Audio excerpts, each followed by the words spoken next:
5, 4, 3.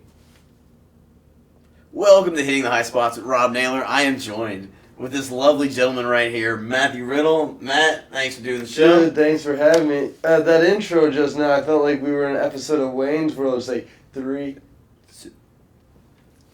And I wanted to do it back with him, but I already knew not to from the movie.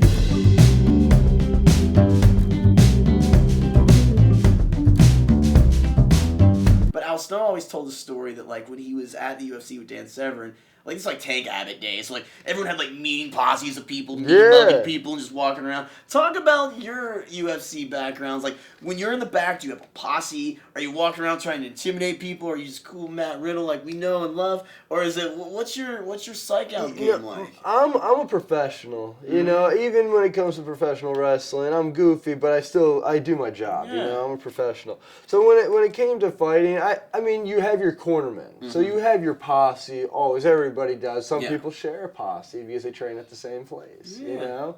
But, so you all have your posse, and yes, some people are, like, you know, like, what are you looking at? And you're like, why are you... We're not even fighting each other, man. Like, and that happened all the time. Where like people, or I'd be fighting somebody and they'd stare at me all week, and I'd be like, bro, like, we're gonna settle it in a cage. Like, do you have to hold this hostility to all week? You're wearing yourself out, you know.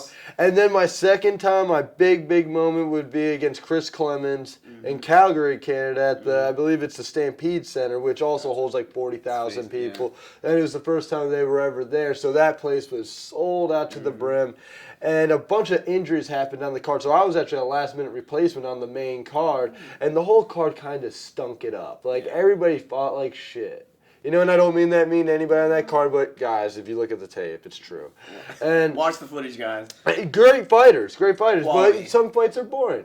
I went out there, I didn't care what the bonus was. I even talked to my wife because I was trying to, because I lost my last, or I just won a fight. But, like, you know, I wanted to keep winning, but I want the bonus. And it's kind of a hard game to juggle because money's money, but your wins are wins. And you get paid a little more each time you win, plus you build, you know, legitimacy. And I was like, well, I think I'm going to do a mixture of both.